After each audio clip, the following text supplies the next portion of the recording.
The American Le Mans Series, world-class drivers, premier road courses, and cutting-edge technology. Born in France in 1923 with the first running of the 24 Hours of Le Mans, the American Le Mans Series is the glory and the grueling reality of world-class sports car racing.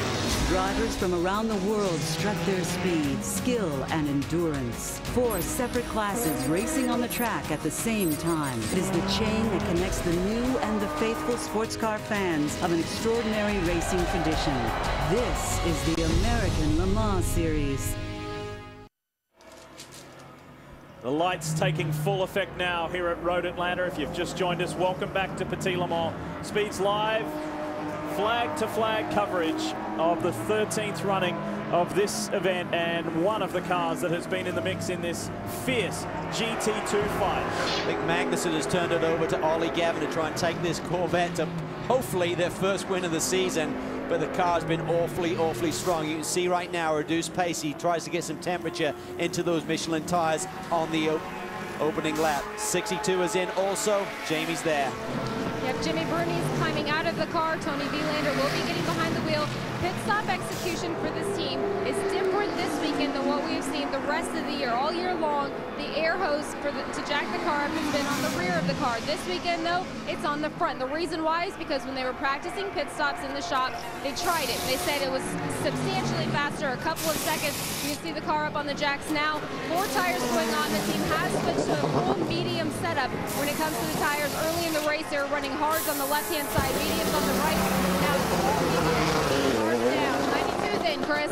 Well, dirt trainers come to pit lane. Bill Arberlin giving him a water bottle. The team putting fuel, and it looks like tires on. Just checked in with Tommy Milner. He said the BMW just gets better in the cooler temperatures, but he doesn't think that they have the pace of the other GT2 cars. But the big question is the next stop going to be just fuel or fuel and tires? We've seen the BMW do double stinting today, while we haven't seen that from the Corvette or the Porsches. So this team here, as the cooler temperatures come in, will that last stop just be for fuel? That could be critical, particularly if they're really close, because just a few seconds on pit lane can gain you track position just like that. So how will the Dunlops on the BMWs compared to the Michelins on the Porsche, the Ferrari, and the Corvettes? 56 to go. Are we going to go green? Will we run caution free to the end? Dorsey Schrader has joined us once again, and even though it has been punctuated by a lot of full course cautions, Dorsey, this one is still wide open. The pace on the racetrack is unbelievably quick. I mean, we've had some cautions before. The 3 car coming in right now getting its normal fuel and tires, maybe. Connell jumps out. Looks like Beretta going to jump in and finish it off tonight. Looking good for Jimmy Bruni. Here is the 62. I just love the way that it just has constantly changed, whether it be Corvette, whether it be Reese, whether it be Flying Lizard. The BMWs have been up there. Speaking of Flying Lizard, Chris, go. Yeah, Jörg Burstmeister getting out, handing over to Pat Long. This team finishing up too. Pat's going to finish out this race. Now, this team all season long has been so great in pit lane, but today I've seen them make a couple of mistakes at one point in time. One of the crew members changing a tire, lost the wheel nut, lost a couple seconds there. Later in the race, they dropped the car before they had the left rear tire on, so they had to get the car back up in the air, lost a few seconds there. This stop, very good. Big question is, I think once again, these teams, can anybody double stint these tires? Talking to Pat Long earlier, he said the Porsche just hasn't gotten the tire where they were hoping for this weekend. It was a flawless pit stop for the number 3 car of Corvette Racing. It was full service, driver change, fuel, and tires. Quick stop, and he is already out and underway. Well, the key is really not going to be 2 full stints. Do you know what I mean? 55 laps to go. They run about an hour 5 on a fuel load. So they're probably going to need a start for a splash. And I would think at that point they'll try and stretch the tires. 3 car really slow. I'm not sure what's going on right here. I mean, it's not up to speed for sure, and it should be by turn 5, which he just went through. It's Olivier Beretta, who's just taken over from Johnny O'Connell, taking it to the flag. Oh, big lock up there by the 92, trying to go around the 45 of Pat Long. Remember, these 2 teams are battling for the team championship and manufacturer honors. BMW versus Porsche. and Ferrari are very much in the mix as well. Yeah, they're a longer shot, certainly. They really need to win here tonight and maximize the points and have those BMWs and Porsches outside of the top 3 or 4. But it is so tight and it's changing every lap as the positions change. Got to be so careful. You want to go and chase these guys down immediately, but it's so easy to make a mistake, Dorsey, on this out lap as the conditions are starting to cool off. Jamie, do you have any more on the Corvette? Yep, I just talked to Doug Feehan, and he said it was a flawless stop. However, once he got back out on the racetrack, he had to shut the car just shut off. He had to restart it, and that's why we were seeing him going so slow. But he said everything is fine now. You know, when you're doing that driver change, you're doing a lot of things. You're putting belts on, you're putting cooling hoses into your helmet. All sorts of things happen. I mean, you can shut something off like a fuel pump by mistake, and the car will lay down on you like that. Last time. All right, this is the 07. Anthony Davidson. This is what we expected. He has the least amount of fuel on board of the 3 leaders, Chris. I think the interesting thing to watch with this car in the late going into this race is, are they going to try and fix that tail light at the back end of the car? Now, this is part of the ACO rules. These cars at the end of the race, they need to come in with all the body work there, typically louvers and other bits and pieces, especially brakes at the back, or brake lights at the back end of the car. Now, over on the American side, those rules have been relaxed a little bit, but I talked with Brad Kettler over at Audi, and he said in Europe, it's still very tight. Now, what they saw what was going on with the 07 car, immediately Audi instant message race control and said, hey, are you going to make them bring that car in and get that light fixed? Because we got to remember that Peugeot and Audi, they're fighting for a win here at this race, but it's part of the Intercontinental Cup. So that means the ACO might get involved here and make that car come back in and fix that brake light before the race is over. Hey, Chris, when I saw that pit stop right there, there was a wire hanging out the right side. It's cut the wire. It's hanging off the right side down low that runs that brake light. The brake light was literally dangling off and it disappeared a couple of hours ago. And we're trying to get some confirmation on what's going to happen here with this brake light situation. Certainly it would be devastating to their chances here tonight. That would be a lengthy fix to try and get, they call it the cheese, the piece behind the rear wheel there that has the brake light assembly incorporated into it. 8 hours, 7 minutes into this race. For those of you just joining us, welcome. This is a 10-hour or 1,000-mile event, whichever comes first. And there is a huge fight at the front between Peugeot and Audi. Alan McNish trying to mount one of his legendary comeback drives. He's currently 3rd.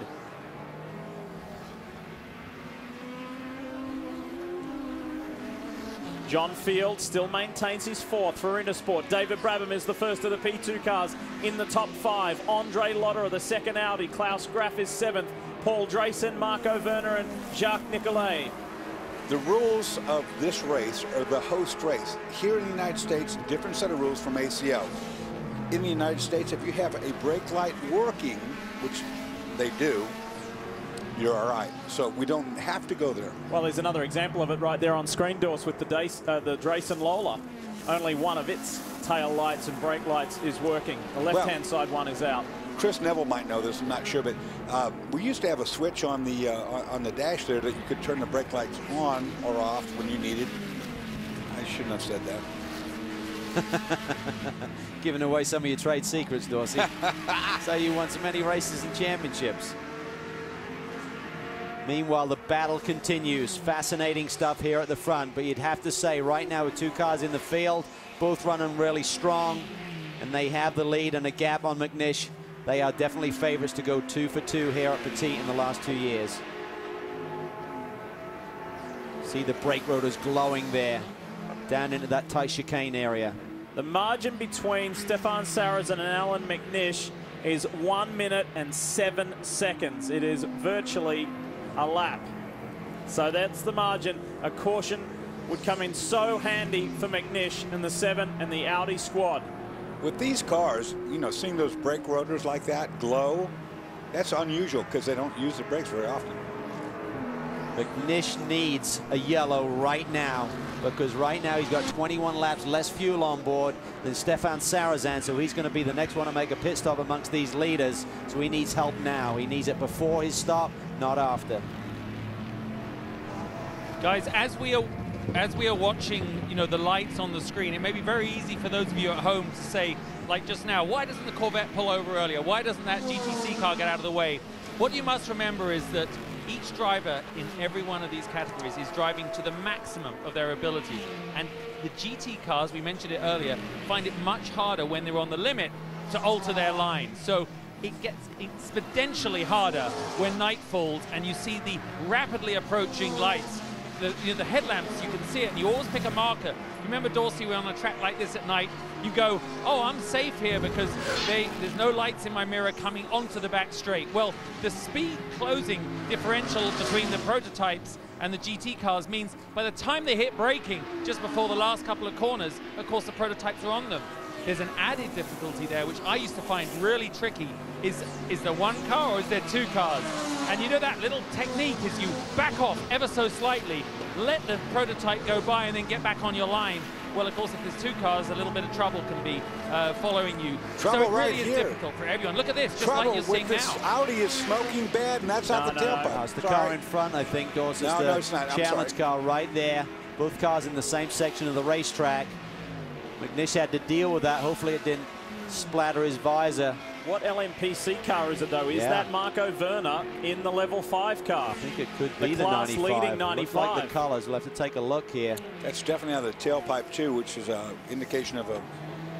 It's definitely one of the level 5 cars. Got to look at that. Look at it. And it is Marco Werner. Wow. Now, that could be... Look at it right here. Is it out of the tailpipe? So, Dorsey. It's like right bank, possibly. Yeah. I don't think it's tire smoke. That's a bad situation. If it's coming out of the tailpipe, there's an impending engine dilemma. Remember, this team had massive engine drama at Road America in the practice sessions. Had to go down to Chicago and buy 2 new crate motors, the Chevy LS7 motor, and put them into their race car, and this smoke is getting worse. Isn't it? What? It's intensifying. These crate motors, they don't do anything to them except for they change over to a dry sump oil pan system where the oil's not in the engine. It's pumped through into a tank. But this team has had multiple problems. You ride with Marco Werner aboard the level 5 LMPC prototype. He will have been told from the team. They've seen our images from the outside view. Now what I'm seeing right here is nothing on the dash indicating a problem. He has no idea. There's no lights on that are flashing. There's nothing going on that he would know that he's leaking or he's definitely blowing off that smoke. Well, good news for Scott Tucker, who shares this car and is hoping to get this Drivers' Championship here tonight, is that the car that he's competing against, Gunnar Jeanette's team, had massive problems. Took the car to the tent with steering issues. There's some 75 laps behind these guys, so they don't have enough time to overhaul them. With only 47 laps to go for the leaders right now. Well, this 95 has had such a good day. Marco Werner is in a class of his own. He, in the lead LMPC car, is in 9th overall. If I was this team, I'd be bringing him into pit lane right now to investigate. They have a massive lead over the rest of the field. Let's find out what's going on with this race car right now. Give you an overall check. Stefan Sarrazin is our overall leader. David Brabham is the P2 leader, and he's 5th overall. We just said that Marco Werner is 9th overall and lead LMPC car. Tony Villander leads GT2. And in GTC, it is Andy Lally for TRG. Paddock Pass is the special fan-oriented section of the AmericanLeMans.com. It's designed for Arden Series followers based on your feedback. Features include a photo gallery, video player, driver bio updates, fan polling opportunities, and more. That's Paddock Pass on AmericanLeMans.com. There they are, your respective class leaders I was just telling you about, all enjoying a very strong run.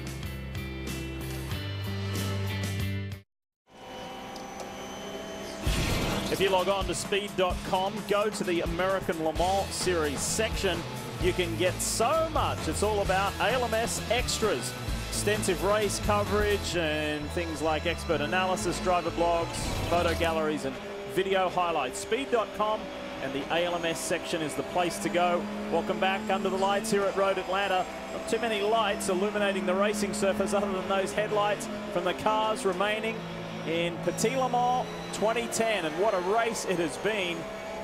In GT2, when we greeted you at the top of the show many hours ago, earlier today we said championships everywhere, up for grabs. Drivers, manufacturers and teams. The teams and manufacturers championship in GT2 was the closest, separated by a solitary point. Ferrari were a distant third and an outside chance. Points as they run right now, Ferrari would be the upset winner in both manufacturers and Risi Competizione in teams. How about that? That is fantastic. That would be a great result for Giuseppe Risi. Looks like the driver championship is pretty much done now, as long as the Long-Bergmeister duo stay inside that top 10, which they're certainly doing right now. But this could still change here. We've got the BMW currently in 5th, Dirk Werner behind the wheel of 92, Pat Long down in 6th, chasing him down. But remember, all of these boys are going to need another fuel stop here tonight to get to the checkered flag. And the big question mark for right now, 42 laps to go. Remember, McNish pitted with 84 laps to go on the board, and that means he split the distance. I think, Dorsey, that if he now has gone this far, it's going to be tight, but if he pits within the next lap or two, he should be good to go the rest of the distance and not need that splash we're expecting to see him get to the checkered flag tonight. That would be huge, and we just heard that he's going to come in this lap. Did you see the crowd before you went to the bridge? Yeah, it's wild. This place is so full of people. On my last break, I went out and did a little tour around on the golf cart, and it was... Whoa, whoa! It was staggering. Coming through. Really encouraging to see, really encouraging. For those of you just joining us, Frenchman Stefan Sarrazin for Peugeot is leading the way almost by an entire lap over Alan McNish for Audi. McNish is, however, on that lead lap. We know that he's coming in. In fact, he's on pit road right now. McNish is in. Full service, and it should be the last service, and he's getting out of the car. Getting out. Tom Christensen will get in. Wow. This is a big surprise. Alan could certainly do it in terms of drive time, but maybe he's not feeling that great. I thought he was going to finish it out. They're putting the fresh Tom Christensen in. They're going to change tires. Will they change to a different tire compound, trying to give him a little bit more grip? For the guys that didn't know it at home, when Calvin said he's going to change, how he knew it was, look at the top of the helmet. That's the radio communication cord. And there's a piece of Velcro up there, and you stick it up there when you're getting out. And that's how you guys knew it, and the people at home wouldn't have known it. Question is, this driver change isn't going real smooth. Tom looked back at Alan, said, give me some help here, and the tire change is only going to take about another 6-7 seconds here, so Christensen needs to be ready to go, so there's not a delay.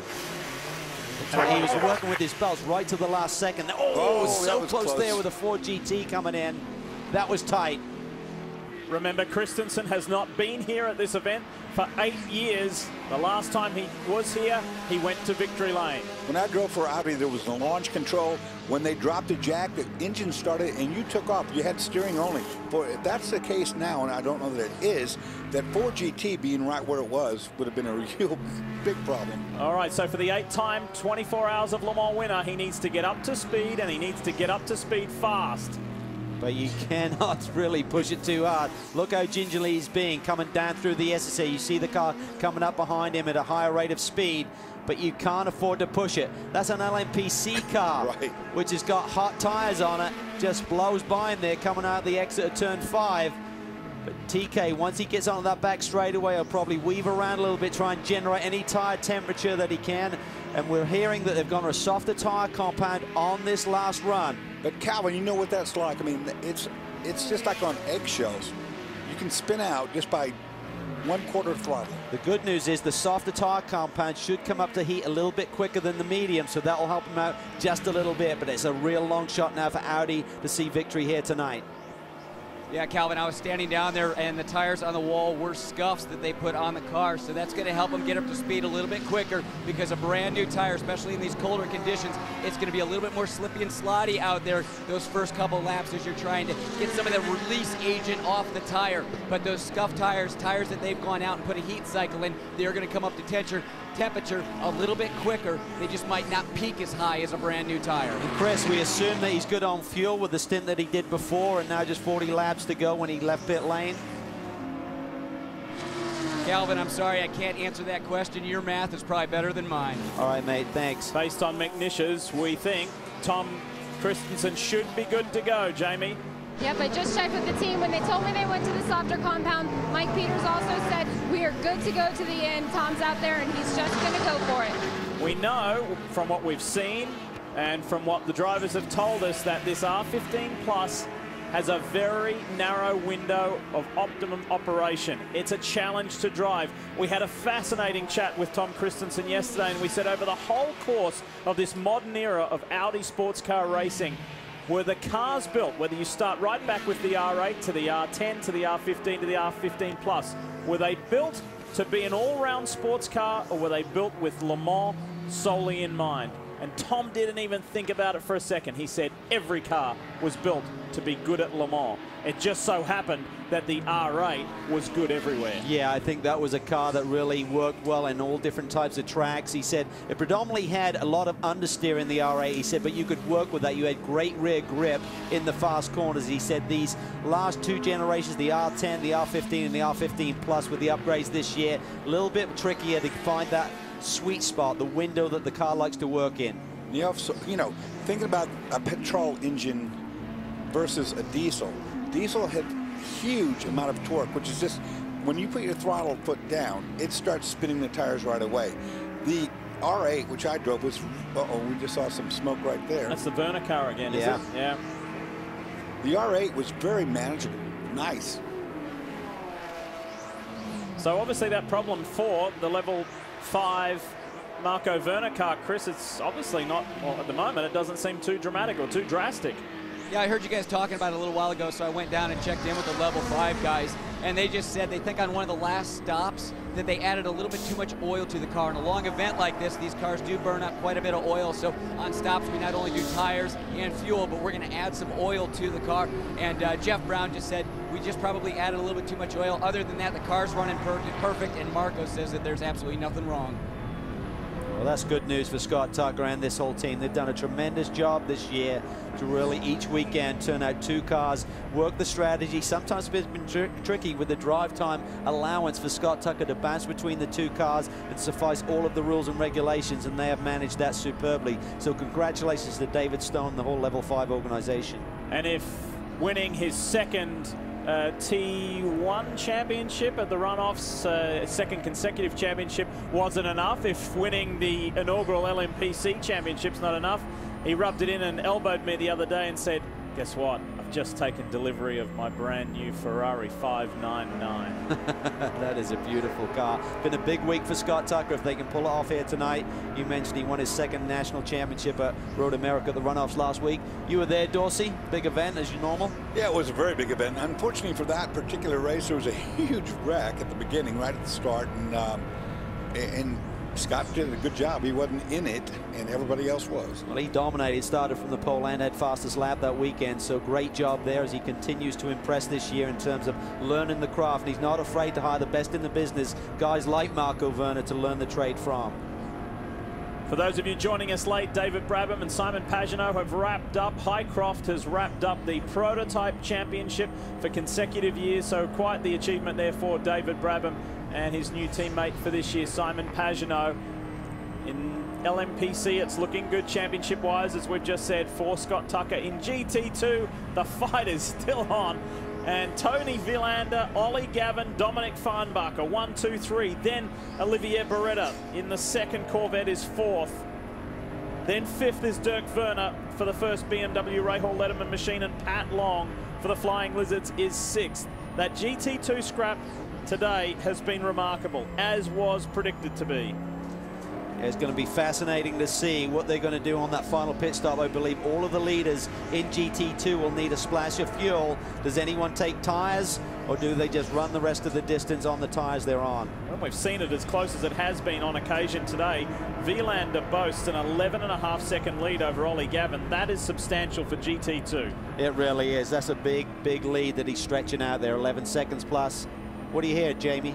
Well, I just checked in with Reese Competizione, and they said, you know what, it's going to be tight. We are in conservation mode right now. We may not have to stop again. If we do stop, it's going to be under caution, and it's going to be just for a splash. I checked in with the Corvette guys. Doug Feehan said we are going to have to stop again just for a splash, but keep an eye on Reese because they're going for this one. That doesn't make much sense, though, because if you get the caution, you're going to gain some mileage back. So They may be throwing a curveball for the rest of the competition there. I mean, looking at the numbers, Jamie, it would certainly be a big stretch. We know they've been working hard on the fuel economy of the Ferrari this year, but certainly when they went to the bigger restrictor with a heavier weight this year, they lost a bit of their fuel mileage compared to last year. When you talk about endurance sports car racing that involves Porsches, you don't really look much further than Kevin Buckler and TRG, and Andy Lally is steering the 63 towards victory with Henri Richard, and Duncan Endy at 63 has a very narrow lead though. It is pretty tight. Jeroen Bleekemolen is sitting second for Tim Pappas's Black Swan squad. And then Andrew Davis is third in GTC. They're on similar fuel strategies. In fact, Bleekemolen pitted 2 laps earlier than Andy Lally on his last stop. So you'd say advantage TRG right there, but they're pretty much on the same strategy to the checkered flag here tonight. A 2.5 split is nothing. Yeah. They got their 2 top guns behind the wheel too. Andy Lally, Jeroen Bleekemolen, 2 of the top guns in these Porsche race cars. It's been a good day for Atlanta-based drivers, hasn't it? Yes, Andy Lally leading and Andrew Davis third. So 1 and 3 for local drivers in the GTC class. You didn't crash on the way up here this morning either. I've been your private chauffeur every day. Boy, Calvin, you're brave. You love it when he drops me off every night, Dorsey. He's got this pickup truck and he tries to give it the big broad slide coming out of my street. And he loses his bottle after about half a second. But there's a big grin on his face as I see him disappear down the road. He gets a chirp, doesn't he? He's dangerous. 33 to go. We've all been amazed at how quickly this one has whipped on by. There is the 08 of Stefan Sarazen, defending race winner, and has firmly ensconced himself as a Peugeot factory driver. Andrew Davis in the 77. Sorry about that, Calvin. We're talking about right there. A lot of experience, different types of cars. Yeah, certainly it's been a great run for those guys here tonight on their debut. We saw it in the gravel trap earlier, lost a lap or so trying to get the car recovered from there, but good recovery. A podium finish here tonight would be awesome. It was not Shane Lewis's fault. He got kind of hip checked, sent right into that gravel trap.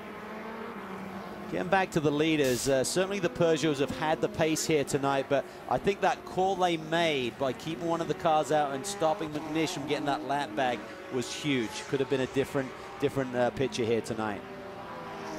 Going back to that 77 of Magnus Racing, Calvin, I spoke with the team earlier and they said they've really been playing catch up. They would love to come in and be a spoiler in this event, but realistically speaking, they're just here to learn. That car, however, is the car that ran the full 2010 Grand Am Championship, so they know the car inside and out. They had to make some minor changes in order for it to race here in the GTC category, but surely a great showing considering that it is their first race in GTC competition this year. And that's one of the changes going forward to the 2011 season in the American Le Mans Series in the GTC category. No World Challenge spec and no Grand Am spec Porsches are allowed. Only 2010 and 2011 spec Porsches, the GT3 Cup cars, are allowed. 32 to go. So close to the finish. How will this play out? Do we have more drama, or are we looking at a Peugeot 1-2 and Stefan Sarazen and Frank Montagny along with Pedro Lamy seeing the checkered flag? Good news, this is our last commercial break. When we come back, it's all the way to the checkered flag.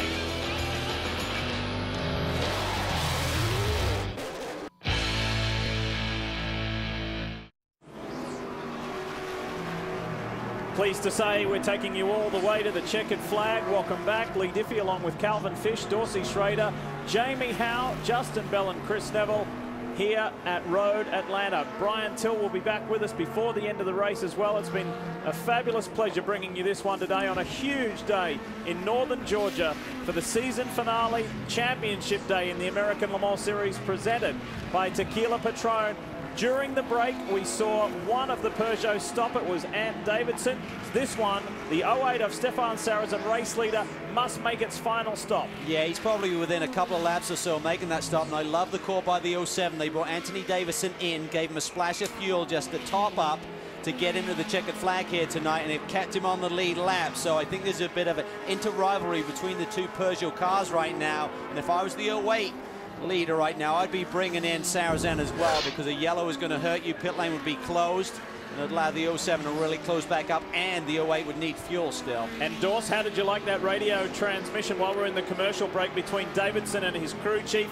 As he's coming down pit road, he said, please clean the windshield. The response was, we don't have time. This is a short stop. I don't like that as a driver very much at all. I mean, it's very difficult around here at night. You get all this rubber, all the debris that hits that windscreen, and then those lights are just brutal at night.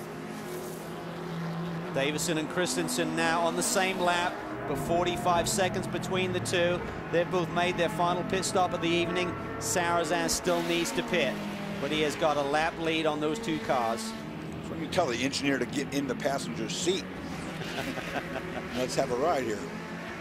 For decades and decades in sports car racing, it has been Ferrari and Porsche have had some amazing scraps. In the modern era, it was Peugeot who took up the challenge to take on the might of Audi in the top division.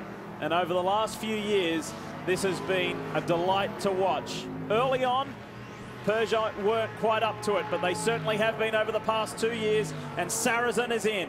Good Race call. leading car is in. Had to get him in even if he was not out of fuel. Got to make that pit stop before you get a yellow. You're just going to lose ground.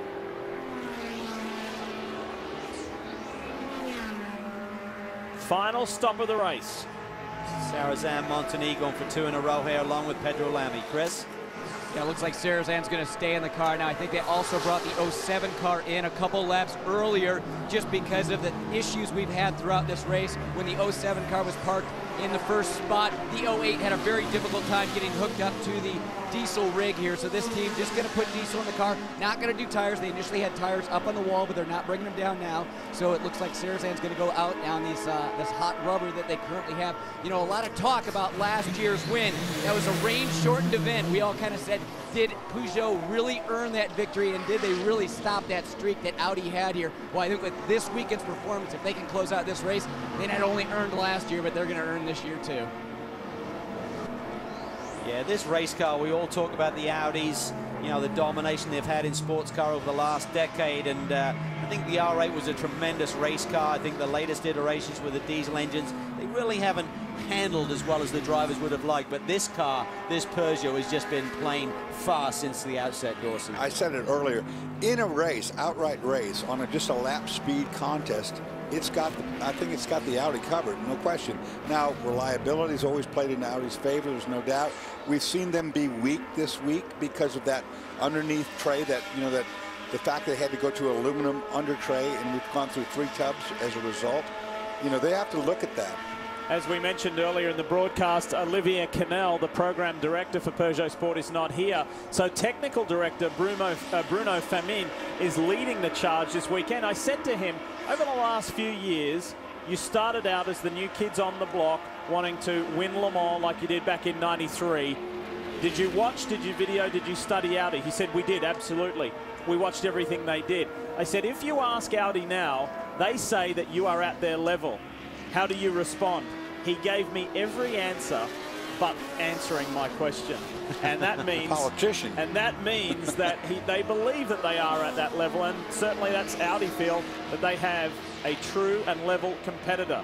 Let's give a shout out to these boys. Oak Racing, they won their class, LMP2, at the first round of the Intercontinental Le Mans Cup at Silverstone a couple of weeks ago. They're running on the podium in P2 here at this car and this team's first ever run in the United States. Yeah, remarkable run here from the 3 gentlemen drivers. They openly admit they're not pro drivers, just really trying to learn their craft and done a tremendous job. A couple of spins throughout the course of the day, but other than that, really good solid run for this operation. Speaking of another P2 issue, newly crowned champions Highcroft Racing, car number 1, David Brabham, is behind the wheel. Have received a penalty for a little too fast on pit road. They're having too much fun, that's all there is to it. They've got nothing to lose. Right. It doesn't really matter. A couple of the drivers of that 35 car, when they came here last weekend for the test day, said, what are we doing out here? This racetrack is pretty intimidating with the elevation change, the high-speed corners. You haven't been here before. It is a real eye-opener. Well, guys, I'm sure this penalty probably doesn't mean a whole lot for the Highcroft guys. They've closed out the championship. They're going to get victory in P2 here tonight. But the Intersport guys, as soon as they heard about that penalty, they were pretty excited. They want to finish in front of the Highcroft guys. They've been racing them all year long, and it looks like with this penalty, that might put that 37 car in front of the 1 car. And really, you look at the 37 car here this week, and how many times have we seen engine failures with that team? And today, they were so worried about the fuel situation and having to really turn the wick down in that car because the formulation in their mind was wrong. Where, you know, hey, 10 hours later, 1,000K later, I think that formulation may have been right, and they were just running that car a little too hard all year. Chris, about 6 hours ago, you were asking me about that deal, and we were talking about the fact that the fuel that we're running was too cold of fuel. What that means essentially is that engine starts to ignite the fuel before the spark plug fires. When that happens, it's called detonation, and it starts taking out the spark plugs. It'll burn the piston up as well, but essentially what happens is that it would just degrade the spark plug. They found the problem. They fixed it by reducing horsepower and RPM, and they're still running. It is the 1-year anniversary for this car and this team stepping up to the prototype ranks. Talking about Drayson Racing, Lord Paul Drayson, and this young man, Johnny Cocker, paired with Le Mans winner, Petit Le Mans winner, American Le Mans Series champion, Emanuele Puro. Has been quite the trio this year at the longer events, led by Dale White. Very experienced team leader in sports car racing. However, I have to say this result today is one that they would not have liked and would have wanted to be a little higher up. They're 6th in class, they're 8th overall. They would have expected more from their Lola Judd.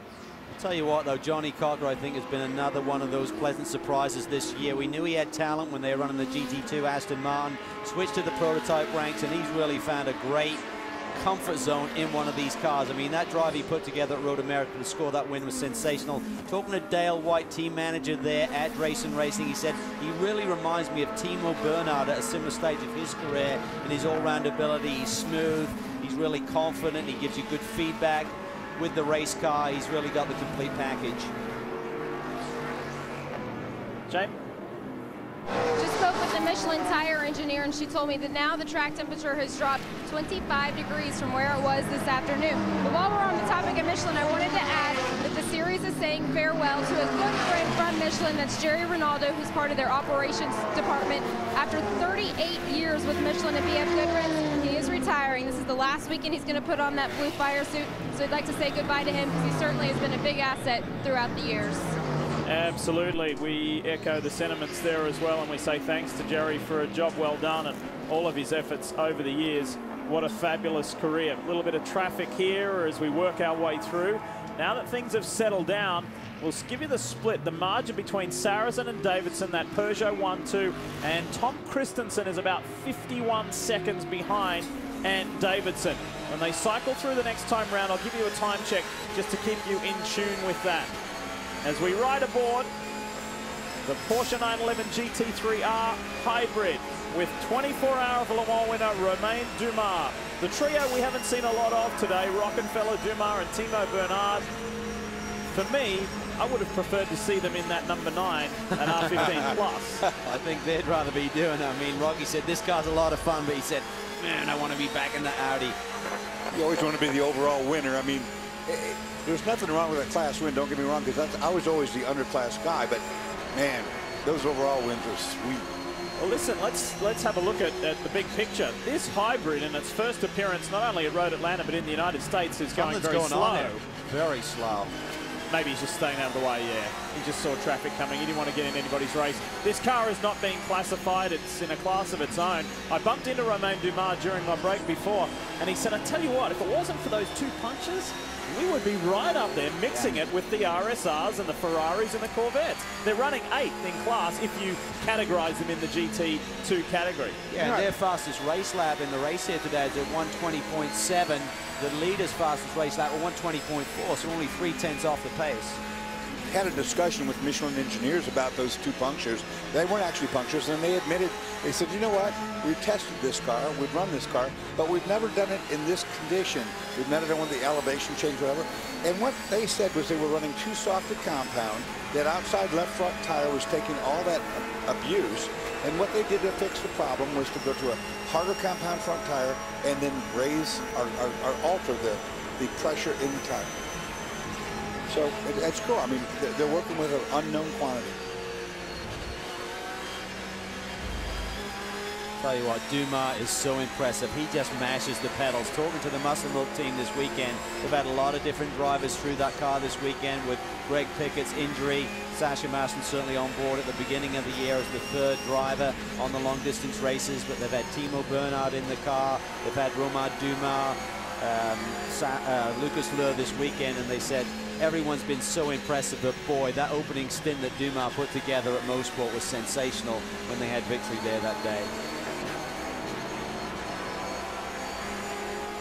And one of the big assets that Romain Dumas brings to the table is that he is both a GT and a prototype driver. He understands both sides of the equation so well.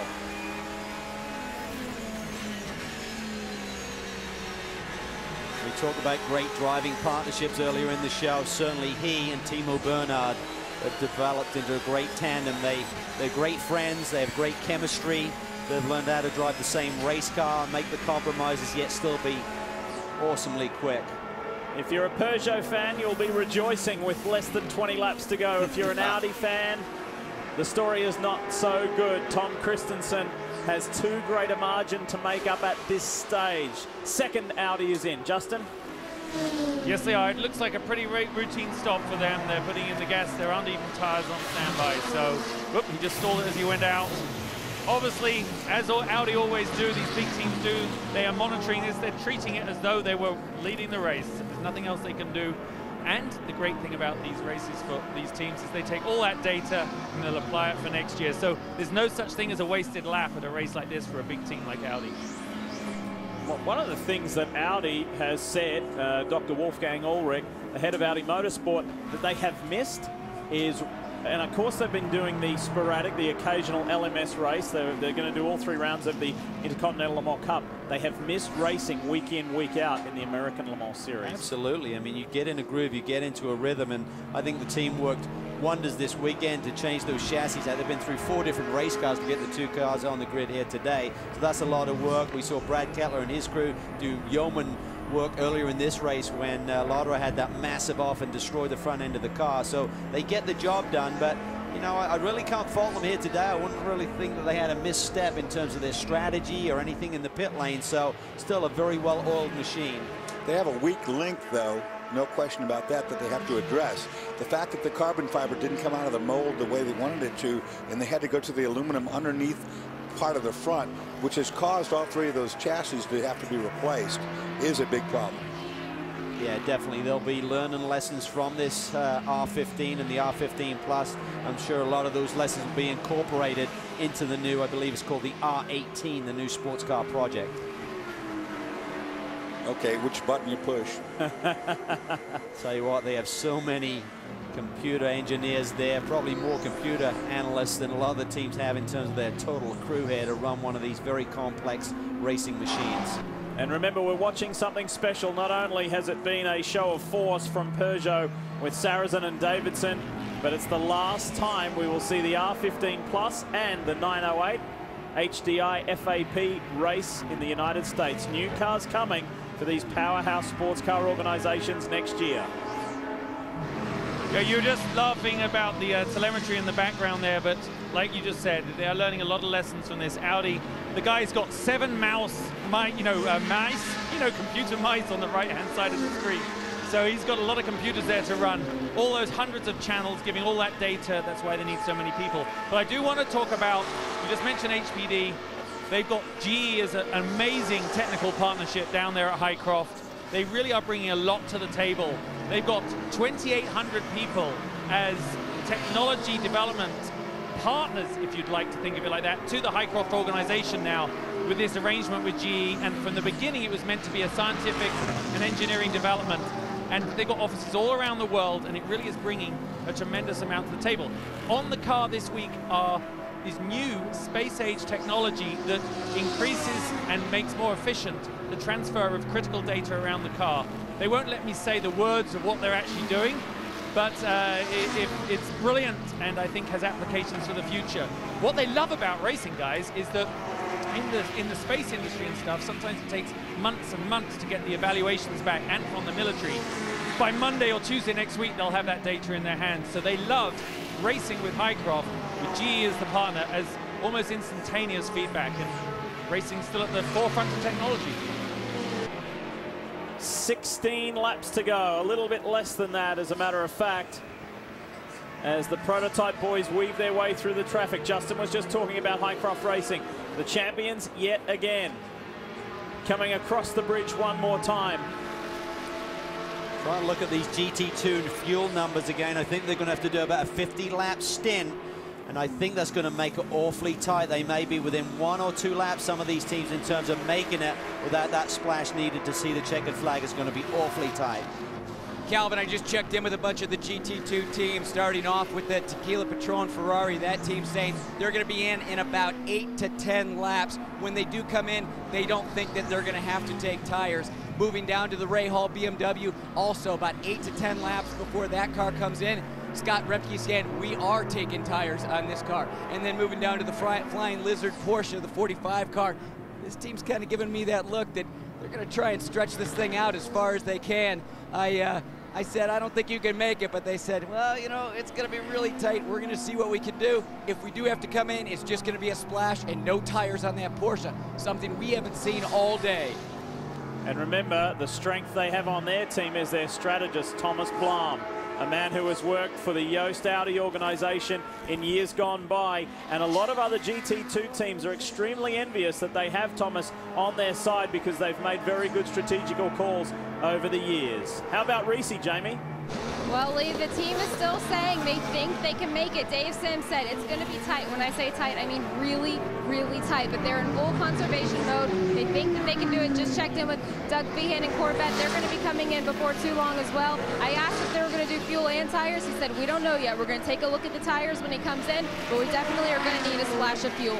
Brian Till is back with us. Brian, would you have imagined we're sitting here at this time of the night with this pace of a race, and the outsiders Ferrari are looking good for that manufacturer and team's title? Well, in one respect, no, but in another, I think about the competition we've seen all year long, and it doesn't surprise me in the least. Calvin, I was listening to the conversation about stop in 8 to 10 laps and taking tires. Why would you want to take tires with only 5 laps to go when it's going to take you at least a couple of laps to then get them up to temperature? If you're going to wait that long, it seems like you'd want to stay on the tires that you're on. You've got the heat. It's time to go. Yeah, I think if you're stopping around now, then there'd be enough laps to get an advantage from taking fresh tires, make it to a softer compound. But I agree with you, Brian, with a half a dozen laps to go, doesn't make a lot of sense. Even the best pit crew is going to take 10 seconds to get those tires on the car.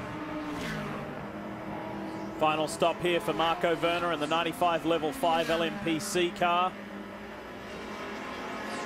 And he will drive it to the checkered flag for team owner Scott Tucker to be crowned the inaugural LMPC champion. Doing a full service here with 13 laps to go. Don't want to take any chances. But these guys are in great shape here to clinch the Drivers' Championship and the Team Championship for Scott Tucker and Level 5 here tonight. It's been an awesome season for these guys. Taking tear-offs off the headlights to give that better look. And you saw that little bit right there in front of the driver's face, which you actually do look through, cleaning it up. Remember, the main driver pairing had been Christophe Bouchou along with Scott Tucker, but they were split in championship points at Lime Rock Park when Bouchou damaged the car in the practice session. So that's when they were split in the championship. And ever since then, Scott Tucker's been, hey, whichever car is going to get me the points, that's the one I'm going to be in. Give a shout out to Bert Frizell, who also shared the car here tonight. He doesn't have a lot of time in one of these cars. He was going to share the car with Andy Wallace and Scott at Mazda Raceway Laguna Seca, but the car had engine failure before Bert got in the car, so he didn't see any action that day. Did a test the weekend last weekend, very, very fast. Done a great job here tonight. And whenever there's a big moment, Marco Werner over the years has been right there in it, hasn't he? They're taking the engine bay off, guys. This has gone a little bit more than what we thought. They just untaped it. Yes, Dorsey, they literally, it looked like there was some communication that went on a few seconds ago as it looked like they were about to pull out. They were checking in the radiators, making sure they were clearing them out, which I thought was just routine and good business sense. But now they've gone to the back. I'm just having a quick look in there. Obviously, not a lot to see where the camera's following him in there. They may be just double checking there's not a bigger oil issue than maybe the catch tank they're thinking it could be, which is overfilled, and they got a 24 lap lead, Justin, so plenty of time to play with and be safe. And actually, I can see the oil for the overflow that you were talking about earlier is lying there in the tray. So there's quite a lot of fluid down, but they're not concerned about that, I don't think. And as you say, it's a big enough lead. Let's just be careful. We see that a lot, but we also acknowledge in sports car racing, the longer you stay in the pits after the cars have been running for a long time, the heat soak and stuff. That guy right now, he'll never have children, just so you know.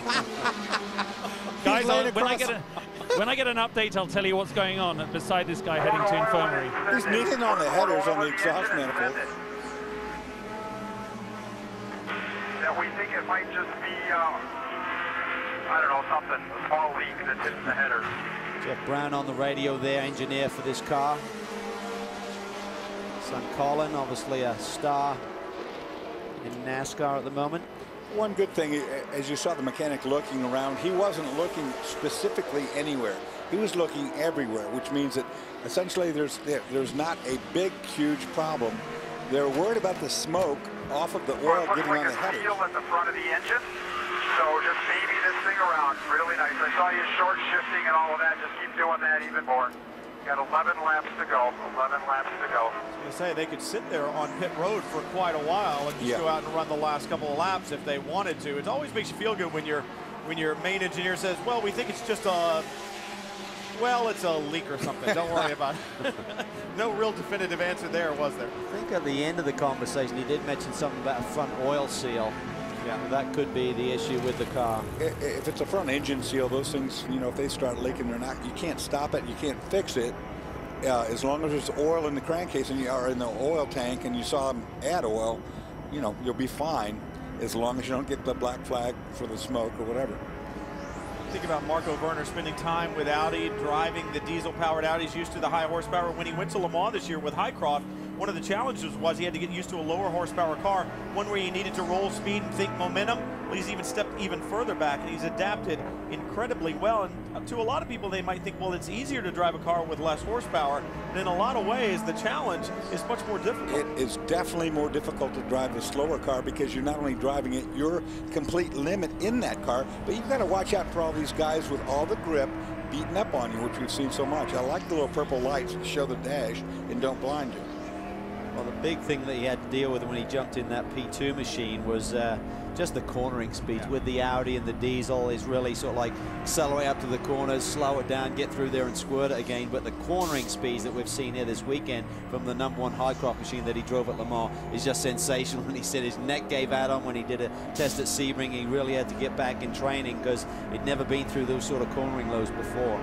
If you're asking the question, why have Peugeot been so strong and why isn't the trio of Alan McNish, Dindo Capello and Tom Christensen more in the mix? They're running third, but why aren't they challenging for the win? There was an out-of-sequence green flag pit stop when Dindo Capello, they'd only just returned to green flag racing after a long caution, and Dindo had to bring it down pit road. He didn't want to, but he was having visibility problems inside the helmet, and that really hurt this car here.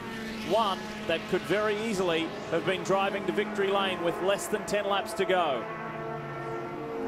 Think about the years of Audi dominance at this event and now the little things in these last 2 years that have handicapped them. The spin, the harmless spin by Alan McNish last year in the rain that didn't seem like a big deal until that was the end of the race, basically. And now this year, a visibility issue for Dindo Capello, something as simple as his helmet moving on his head and bringing his balaclava askew.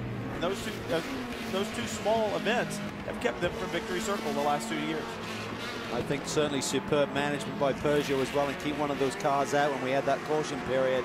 Stop the Alan McNish and the 7 car getting a lap back. We're hearing that the 4 car has been on pit lane looking for that splash of fuel, so we're starting to see the dominoes fall now in the last 10 laps of this race. 8 to go. 3 cars coming in as well. It's going to take tires, so they're going to sprint. There it is. This final splash and go. Are they going to take tires? Yeah. Tires are at the ready. Maybe they're going to split strategy. I'm unsure if the 4 car took tires or not, but certainly the 3 car are. 4 car did not. Fuel only. 3 car, Danny Binks and the boys performing their magic. what they're doing here, they're going to have more grip. What they now need is some kind of miracle caution so they'll have better rubber than the rest of the guys. I don't think they're going to chase anyone down here for the win, but they've certainly got the car in great shape. And remember the 45, the Flying Lizard Porsche, it's rolling the dice. It's not going to come. They think they may have enough as we go aboard the 45. Pat Long and Jörg Bergmeister looking down the barrel of another GT2 Drivers' Championship. It'd be the 3rd for Pat, the 5th for Jörg Bergmeister. 01. Real quick stop here, guys, by the 01. Steve Chalice up on the wall with the stopwatch. Tap the fueler after just a couple seconds. So Dominic Farmarker staying behind the wheel, but they do have about a 27-second deficit to that 62 car. So I think they're going to need some help here in the late going, guys. Time fuel only. That was very, very quick. And the 45, it came out, the 01 came out just ahead of the 45, or is it the 44? I just saw a flash of blue. It might have been the 44. Doug Werner is now up to 3rd. Now we're expecting him to have to hit pit lane as well, because if Ferrari wins, BMW have to be in the top 3 here this evening to clinch that manufacturer's championship. It's that tight. After all the races, after all the miles, after all the hours of competition, it's the way it should it's come be. down to this. Yeah, it's the way it should be. It's fantastic. Amazing race, no doubt about that. I mean, we talked about it from early this morning, how this championship was going to just come down to this, and it's unbelievable. Getting back to the Audi Peugeot storyline, the reason why the 7 car, Tom Christensen, Capello and McNish did not have a hand and a helping hand is because the sister car driven by Andre Lotterer crashed early on in the race. Heavy front end damage. It lost 15 laps very early on, and it was not there to help its sister. So it's the way it unplays, isn't it, in sports car racing? Tony Vilander behind the wheel of this red Risi Ferrari. They're going for their 3rd consecutive win here at Petit. But this evening, it looks like it's going to be with different drivers if they pull it off. We're now hearing that the Risi car may be hitting pit lane. We'll have to wait and see. It talked about rolling the dice. This is Scott Tucker climbing aboard the 95, team principal, team owner, and he's about to be crowned LMPC champion. What better way to do it than to take the checker yourself, come across that start-finish line, enjoy that moment. And it's just cruise and collect. See them mopping up the oil there in the floor pan in the rear of the car. That may have come under the instructions from the stewards. I mean, it's really tough. If that fluid gets out on the racetrack, it's really dangerous for the rest of the field who are out there flying around trying to make up positions. Also a fire hazard as far as getting on the headers and so forth. You just don't want to take any chances. They've got everything that they need in hand. They just need to take care of the dirty work, if you will. 92 on pit road. Will they take tires? We saw one of the Corvettes. Remke said that they may take tires or not. I don't understand it with 5 to go.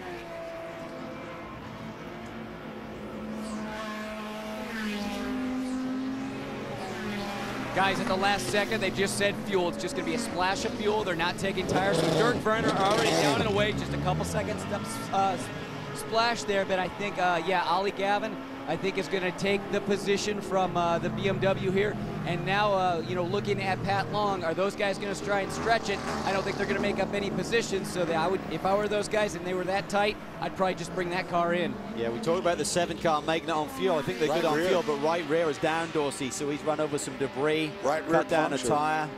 So unscheduled pit stop, and this could have been devastating if they really were in the hunt. But more importantly, our GT2 leader is in the pits. Jamie.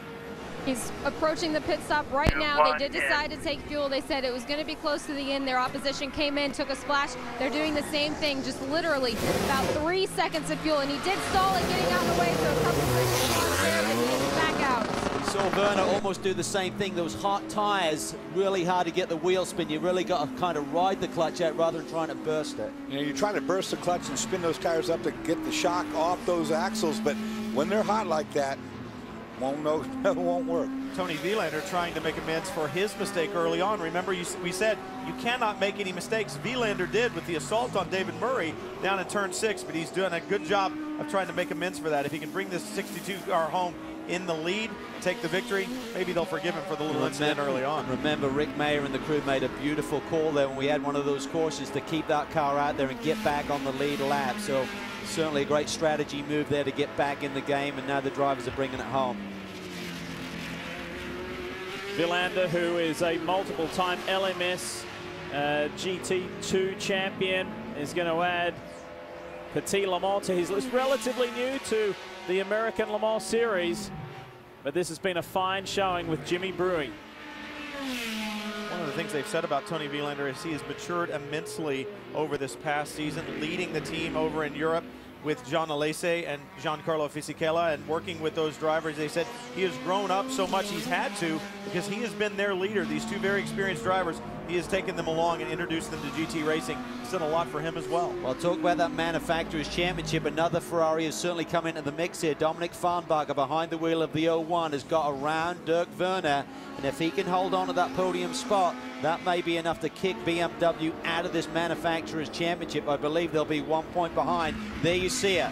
If Werner stays in fourth with a Ferrari winning, it'll be Ferrari at the top by 1 point over BMW. It was a distant chance, it was a distant hope, but it was a hope. It was a chance that Ferrari could do it. And we've got less than 3 laps to run in the 2010 Petit Le Mans. The race that starts in the day, finishes in the night, the same as Sebring. But it's 10 hours or 1,000 miles. Today, we're going to get to the 1,000 miles first. We've only just clocked over 9 hours. It's 9 hours and 8 minutes. It's going to be one of the fastest races in history. Certainly Sarazone in great position here. Got a lap lead on the rest of the competition. Anthony Davison right behind him. They had a lot of confidence coming in. They had that Sebring win, the same trio. Davison, Genet, and Wirtz. But it doesn't look like it's going to be their day, but the sister car. Certainly the questions about the victory last year being a fluke because of the weather conditions, I think Peugeot has come back and put an exclamation mark, not only on the victory that they looks like that they will end up with today, but on last year's as well. Take the asterisk away from the victory in 2009. Well, I think last year they certainly deserved it on speed, but the Audi still seemed to be a little bit better in the tricky wet conditions. I think the traction control on the Audi last year was still a little bit better than Peugeot. They've continued to work on that. Certainly for Le Mans, they knew that they had to improve that system. They did so. And the big picture at Sebring, at the Mobil 1 12 Hours of Sebring. Remember, Audi had tried, as the white flag flies, Audi tried to run that interim car, and Peugeot said they blocked it and said no. So instead, they took the R15 Plus down to Homestead Miami Speedway and tested. Peugeot went on to get victory at this year's Mobil 1 12 Hours of Sebring. We went on to the 24 Hours of Le Mans. Another head-to-head clash with the Giants as Lamy and Frank Montagny watch on. They're not far away from victory lane and standing on top of that podium. At Le Sarthe, it was a great head-to-head battle, but massive engine dramas for Peugeot, as well as one of the cars had structural damage, and they handed it to Audi. It was a 1-2-3 for the 4 rings. However, here on US soil, this has been a fair head-to-head fight, and the lion will roar just like it did in Florida earlier in the year.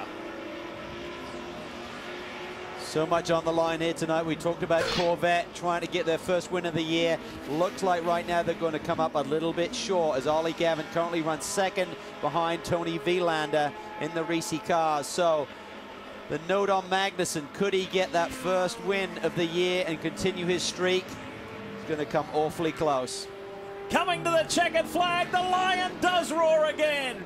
And another victory in the United States for Peugeot. Frank Montagny and Stefan Sarazone go back-to-back, and they add their little mate Pedro Lamy to the list as well. And what an accomplishment.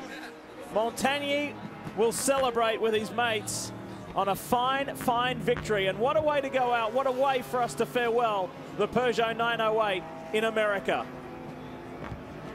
Nice job for all 3 of those guys. The sister car was pushing them all the way, as well as Audi.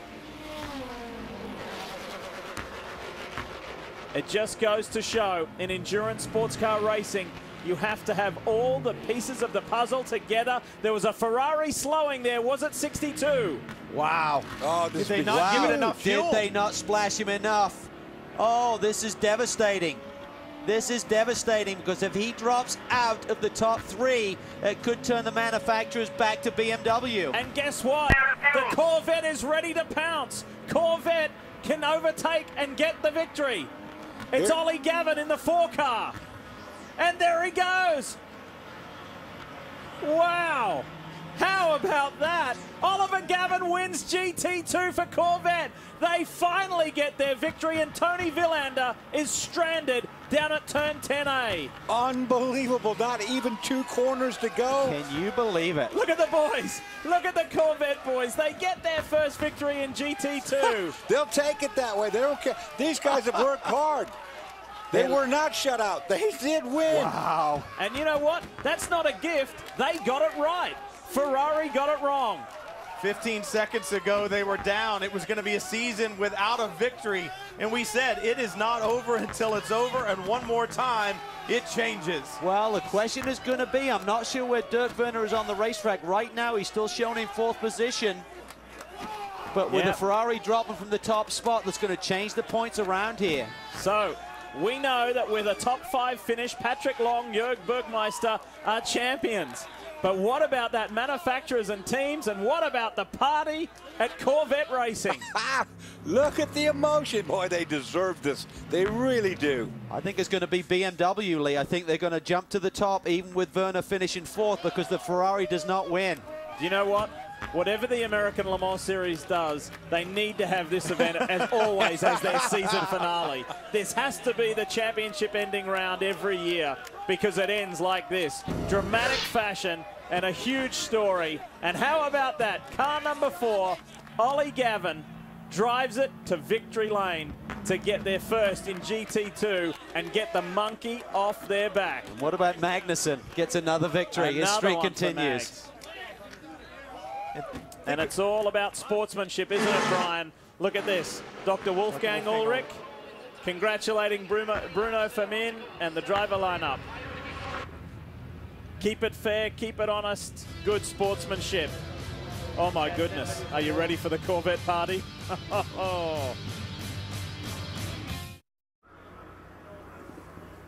These crazy scenes at Petit Le Mans continue, just like it was earlier this morning, and that's what makes this such an amazing event. 3rd quickest one in the history of the 13 years, 9 hours, 10 minutes, 43 minutes, and that is with a pile of full course cautions. How quick could it have been without those? What a really memorable day as we take you to the Prototype 1 class. LMP1 results and back-to-back victories for Montagny Sarrazin. Lamy wasn't with them last year. He is this year. Congratulations to those guys. It's a Peugeot 1-2.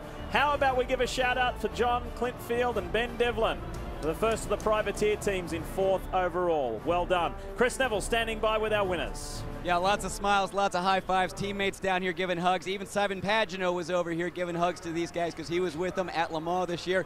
Frank, you won this thing last year. It was rain short, and now you guys go the distance. Does this feel great? Yeah, I feel good, and it's always good to come back here in America. The spirit is so good, and the races are very, very tough. But it's such a good feeling to win here. Stefan, this is the last couple races for the 908. You've been such a big part of this program. How important is it to close out with victories for this car? Yeah, it's very important to finish the story of 908 with a victory. We won last year, and the second victory with Pedro and Frank, so I'm so happy today for Peugeot.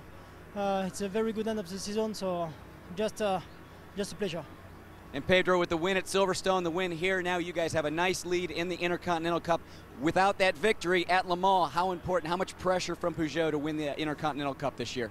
Well, we had so big hope for Le Mans, but now the pressure was for this championship, and we are leading, so it's almost done for us, and we are just waiting for the last race. That's great for Peugeot. It was a great championship. This car was the fastest during all the races this year. Just in Le Mans was not brilliant, but these victories takes all the bad moments we had. Well, with this win, Peugeot now 3 in a row on U.S. soil. Nothing can eclipse their 24 hours of Le Mans victory, but to win at Sebring and Petit Le Mans is something else. And boys, we're going to be talking about this until next year. Wow, Giuseppe Risi has just got to be devastated. I mean, they had about a 10-second lead as all of the GT2 leaders came down pit lane. They splashed him, but didn't keep that fuel hose connected long enough, Dorsey, and he ran out with half a lap to go. And I don't know if it's, karma or whatever. Team Corvette, just not a single win. They worked so hard, started a new class. Oh, God, I'm speechless on this. I'm so glad for those guys. One win last year at Mosport, win this year at Road Atlanta. They've got to be thrilled, Jamie. It is raw emotion down here in the Corvette camp. Ollie, Gavin, you were the one who took the checkered flag, but this one was a full-on team effort. What went through your mind as you passed the 62 on track? Well, I was coming up behind it. I didn't think it was a 62. I thought maybe it's a 61, and I had the fuel alarm on. I had the reserve on for like the last lap and a half, and I was thinking, are we going to make it? Chuck was telling me, got to save fuel, save fuel. And then I saw this 62 car weaving, and I read the side, the number on the side. I thought, is it 61 or 62? But just when we came across the line, Chuck told us, yeah, we've won. It was just fantastic. It was a great result for everybody here at Corvette. Really, really delighted. After having a winless season, what does this one mean to the team at Petit Le Mans? Oh, it means everything. It's been a really rough year for us, but finally we've got the victory that I think that we all deserve. It's great for CompuWare, great for Corvette, great for Michelin, Bose. I want to thank everybody that supported us through this year and carried on believing in us. And just delighted. Congratulations. Go hug your teammates. Thanks. You said, Jamie, raw emotion, that's for certain. Look at the GT manufacturers' points. BMW comes out on top after the battle all year long, and you think about it, Ferrari had it in its grasp. What was it, guys? Another second, maybe 2 seconds of fuel, and the outcome would have been completely different. Absolutely. Certainly spreading the wealth here tonight. I mean, the Porsche boys get the Drivers' Championship, BMW get the manufacturers, and, of course, Corvette get that last win of the season. All right, let's take a look at P2. Unofficial results. We congratulate the Highcroft boys. Marino Franchitti steps in again to assist David Brabham and Simon Pagenaud winning the Prototype Championship. And, well, you have to spare a thought for Team Saito Sport. The Muscle Milk boys had a tough day. And well done to Oak Racing in their first appearance in the US. They stand on the podium. It was a tough day for the Dyson boys, wasn't it? And the Radical was plagued by problems to round out that top 5 in P2. Let's hear from some of the P2 boys. Chris Neville is there. Well, the last time we saw the one car in victory lane was way back in July. Great to see it back in victory lane tonight.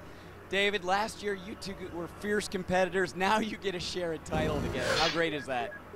Unbelievable. It's fantastic. I mean, to share it with Simon and obviously Marino and the whole of the Patron Highcroft Racing team. Absolutely stunning job the whole year.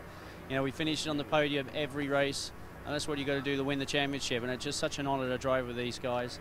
And, with so many GE guests and Patron guests here to just sort of cheer us on, it's just so cool to be able to pull off a big result for them. Simon, you guys, the key, it was get to 70%, make sure you could go the distance. How tough was it to just focus on getting to 70%, being conservative? Well, it was just important to remain as focused as usual, do the same race as we usually do, and stay clean, Once we passed 70%, we were much more relaxed, and we could push a little bit harder and go for fourth position overall. But it's such a relief for the whole team to win in Petit Le Mans and also win the championship. It's a fantastic thing today. I'm really happy. It's championship is always what you look for. So it's thank you to Highcroft Racing team and both my teammates, David and Marino. They are great teammates, and I'm really proud to be their teammate as well. Marino, you were the only third edition for the endurance races this year, but all season long we had to sit and watch you in pit lane, watching this team at the sprint races. How tough was that, and does a win like this make all that time committed? I mean, the performances these two have put in and the crew has put in this year definitely make it all worthwhile, and I'm just proud to be a part of the championship for Patron Highcroft Racing. I definitely feel, I have a part in these two guys winning the championship, which is really satisfying. I mean, Michelin gave us great tyres all year, so we've got to thank them. But hopefully going to be back full time next year and winning more races for Highcroft Racing. Congratulations, guys. Well, David Brabham off to Bathurst next week. Lee, he's got more racing to do this year. And then there's the Gold Coast 600. Both of those, he'll be teaming with Alex Davison. So his year, far from done. Let's take a look at LMPC results. And we know at the top, the 95. Cal, this was a class where can't say no one wanted to win it because the 95 boys did, but there was a high attrition rate. There really was. A lot of teams had problems. We saw the 55 car, the sister car lead until some kind of brake failure in the middle of the race. But what a great performance by that team all season long. And Scott Tucker has to be very happy, Justin. I'd say happy. He's got his dream team here, Bert Frizzell and Marco Bono. I mean, you couldn't have had a better race all around, or a better year. I mean, you put together this super team, and it really paid off. Yeah, you know, the team, everybody came together this year. It was, you know, it was just fantastic. You know, we had our ups and downs, but in the end, it all came together. And of course, winning a race like Petit Le Mans, you've won a lot of races over the last few years in the various categories. It really has to be right up there on the top of the podium. Yeah, you know, this and, you know, the win at Sebring and our podium at the Daytona. But yeah, this is probably the biggest race we've ever raced at. And to win the championship all on the same day, just incredible. And of course, big congratulations to your teammates as well. I'm sure big things to come for this team. And congratulations not only to those guys level 5, but to the American Le Mans Series for the introduction of that new LMPC class, because it's been well supported and it's shown us terrific racing. More after this. We're not done yet. It's become a favourite line of ours when we see traffic jams like this. Dorsey, take it away. You know, boys, we're not getting out of here anytime soon. Dorsey coined that phrase at the 24 Hours of Le Mans many years ago, where he wasn't interested in the Audi accomplishment. He was thinking about getting back home. As we turn our focus, come on, let's get serious for a moment, because there's some congratulations to hand out to TRG and Andy Lally, Henri Richard and Duncan Endy for winning the final GTC race of the year. And Jamie standing by. It was TRG's return to Petit Le Mans for the first time in 6 years, the debut race for Henri Richard and Duncan Endy. But Andy Lally, you took the car to the checkered flag. What does this win mean to the team today? Well, this is amazing. Petit Le Mans is a big race, and for all the backers, Henri, we had a ton of people from Freescale Semiconductor and Green Hill Software. Future Electronics were up here with us. We had like 160 people rooting us on to do battle with Jerome. Such a fast guy, such a good team over there. Those guys are deserving of the championship. It was great. Henri and Dunk did a super job, and we had Nas on board this weekend. It's just dream come true. You know, this is one of the mega races for me on my resume to check off, and I'm sure for any other driver. So to come home in victory lane, and you know, I live 12 miles from here, so to do it right close to home is just amazing. A win in the backyard, but it's a big one, guys. Thank you. Well done. Yeah, that is superb. What a nice way to go out to finish the year in the new GTC category as well. Hey, we're going to stay on the GT side of the fence, because we told you about GT2 team and manufacturer champions. What about the drivers champions, Chris? Well, who would have thought you could win 5 American Le Mans championships and still be so young? York, congratulations. Good job. Thank you. Yeah, awesome. To be honest, it's not really a driver's championship, it's a team championship, because those guys were just unbelievable all year long. I mean, the Lizards just nailed all the pit stops, and without them we wouldn't even be close to winning that championship. So thanks to the entire team, they did a phenomenal job all year long. Patrick, I remember listening to you on my scanner all the way back in March at Sebring saying, those Corvette guys, they're just playing with us. But you guys win the championship 2 years in a row now. Yeah, I mean, to battle with these Reezy guys for the last couple of years, to have Corvette and BMW in this mix, if you asked me at Sebring, I wouldn't have put $1 on it, but somehow Porsche was flawless, not one issue all year. What can you say about the Flying Lizard guys? They nail it, but just a lot of fun. Competition is what I love. Jürgen and I were talking about it. The tougher it is, the sweeter the victory, and this championship's going to be long into the night tonight. Mark, from what I'm hearing, the three of you have teamed up at over 10 different times in endurance races to try and get a victory. This is the first time you get to share a victory with these two. How great is that? Yeah, I mean, it's fantastic, you know. For me, it's very special to be here, and it was a lot of pressure in Sebring and here, especially the last race, you know. Being a third driver, not winning a championship, just trying to be careful out there, not hitting somebody else out there and try to send a track. So I'm very happy for these two guys because they really deserve it. Well, that was the name of the game. Be careful, get to 70% and grab the championship, and they did. Congratulations to those boys for Bergmeister and Long. They're the odd couple, the short and the tall of it, but boy, are they a powerful combination. Well done to the Flying Lizards. We'll wrap it up when we come back.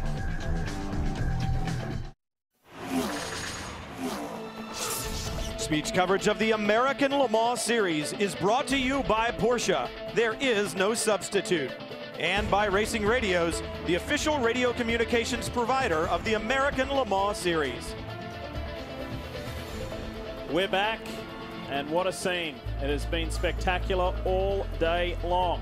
We are not done yet from hearing from our champions. We've got one class champion yet to hear from. And what a year it has been for Tim Pappas's Black Swan Racing. Jamie is there. Well, Lee, they didn't win today, but Tim Pappas winning the championship. Did you even see this as a possibility after you missed Sebring? No. We thought that we had an outside chance, and to put it together and to win the championship for team and drivers. It's it's a testament to all the guys at Black Swan and to Jerome Bleak-Mullen, who just had an outstanding season.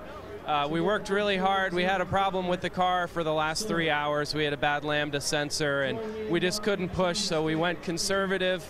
And we got our result, but it's a little bittersweet.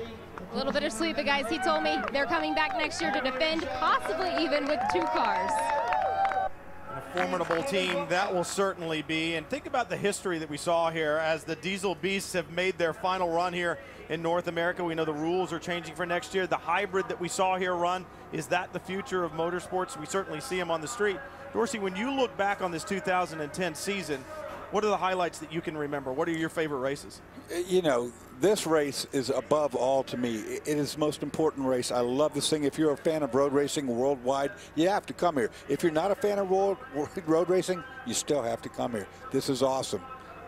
Calvin, when you look at 2010, what are the memories that are going to stick out in your mind as we go forward? I just think the level of competition in the GT category has just been sensational. When you look at the players there, Porsche, BMW, Ferrari, Chevrolet, and others added to that mix, and I just think it's going to go from strength to strength. Ferrari coming back next year with a new car. Will that raise the bar a little bit further and make the others scramble? And what we're seeing now, we're seeing the little mistakes, because you can't just play it conservative. Reese tonight made that splash, didn't put enough fuel in the car. I think they played it too tight. They had about a 10-second lead, but these are the risks that the teams are now having to play to get that win.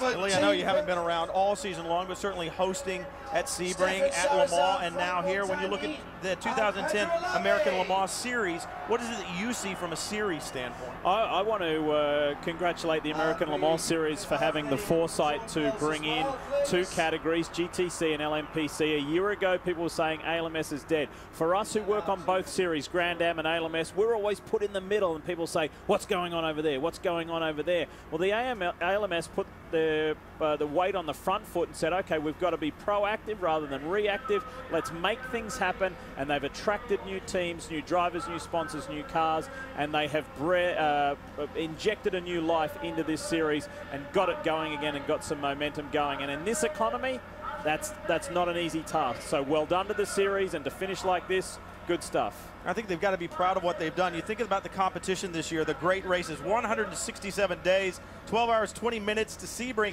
And if it's another season like this one, think about the race that we saw at Lime Rock, the battle to the very end. Cytosport took the victory there. Drayson Racing at Road America, first for that team. It was absolutely fantastic. And then, of course, you cannot forget the 2010 Petit Le Mans. Up next, Battle of the Supercars right here on Speed. I think, guys, that's what we just saw. It's been a great 2010. It's been our pleasure, certainly, to bring it to you. The competition, it started at Sebring, and it went to the very last minute from here at Petit Le Mans. For Justin Bell, Chris Neville, Jamie Howe, Dorsey Schrader, Calvin Fish, Lee Diffie, I'm Brian Till. Thanks for joining us right here on Speed for the 2010 American Le Mans Series. We'll see you all next year. Take care.